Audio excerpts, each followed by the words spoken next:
Hi, welcome to Module 5, Lesson 2, Listening. Skills in listening. Active and attentive listening. This will help you get to know your clients and have a good conversation with them. It will also give you good information. Someone comes to you because they want your coaching services is because they already have an idea of that something needs to change. They want change, right? So be open and listen.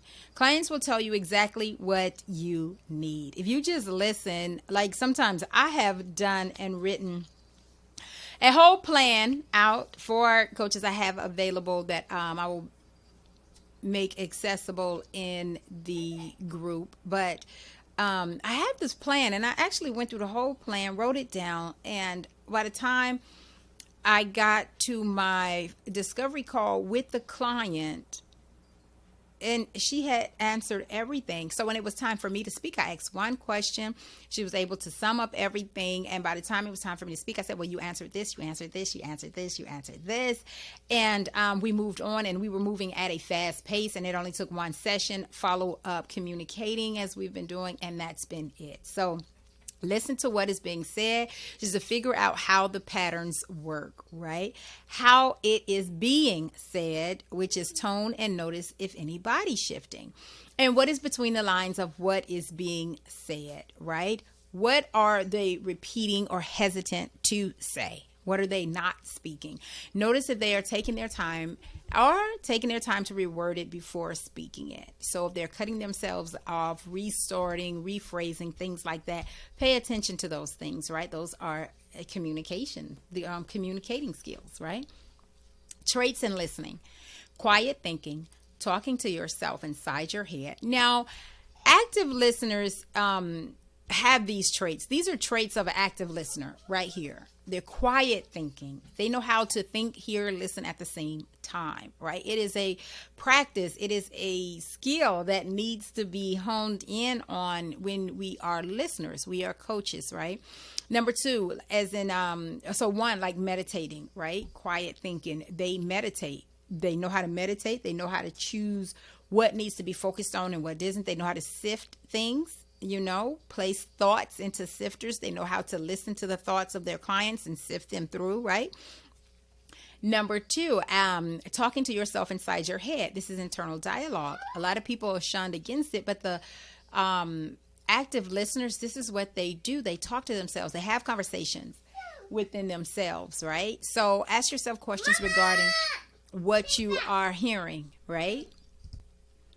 So as you are listening, and you're actually listening to yourself as well, ask yourself questions regarding what you are hearing, your responses, your immediate thoughts that arise when you hear these certain things being said or spoken, or as you are meditating and hearing them for yourself, right? This comes from practicing on yourself before even going through and being comfortable with doing it while in front of a client, right? So asking yourself questions and answering them, they take practice, right? You are learning how to sift as well. Watch things like body language, even yours, your voice tone, your gesture, your facial expressions, eye movement, gestures with only one side of the body, foot going up and down and so on, even with me spinning in this chair. Note what you see and hear. And so number two, traits and listening to focus on what the client is saying and picture or make a movie of what they are saying.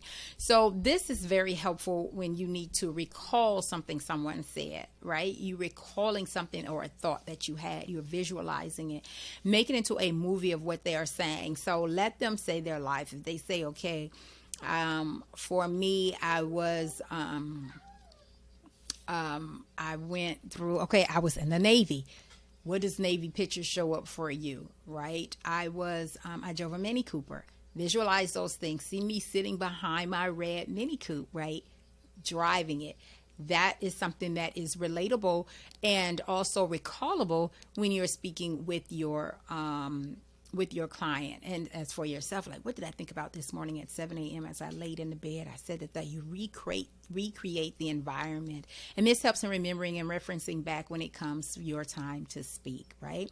Listen for limiting beliefs that your client may or may not be aware of that are woven into what he or she says. So pick up on negative words like don't and can't, those contractions. As you know, as writers, if you have to go and get a degree, you don't have to be a writer. You just know those contractions are something that are shunned upon, even in public speaking or just dealing with speaking to someone else. You don't want to hear those negative words, right? When they use contractions, they are a great way to identify these statements. So usually what's following the contraction may not be always positive. So that's something to keep an eye out for. And then traits in listening, number 3. Think of yourself as a good detective. You are patient, curious, logical, and always looking for facts or puzzle clues. If you're like me, I used to like the detective movies. Now I love action movies, but I know a lot of my fear when I was going through healing was coming from, as I was told, I didn't see this for myself. Someone on the outside recognized this of me, that I watched a lot of NCIS.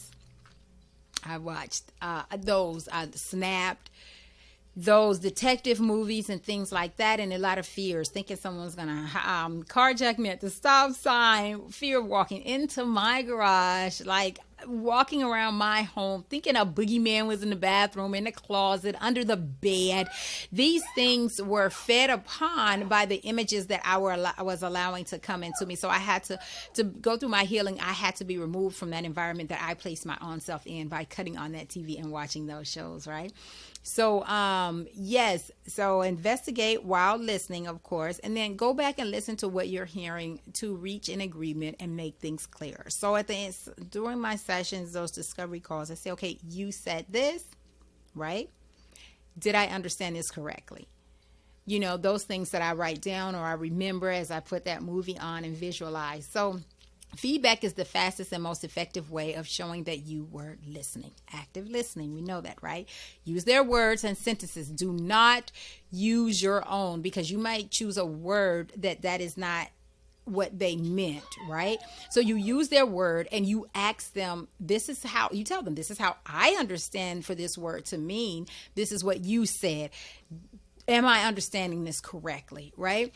And that shows that you both agree and understand. Never assume what they understand a word that they used to mean. Do you understand? If it's not a simple sentence as the sky is blue, then definitely look into, and that can even be broken down, because if you listen to someone and their perspective, I don't think the sky is blue. I know what I perceive it to be and what it is shown in front of me, but understanding that it is black kind of, takes things to a whole new, different spectrum. So that brings us to the end of listening in Module 5, Lesson 2, and I'll see you for Lesson 3.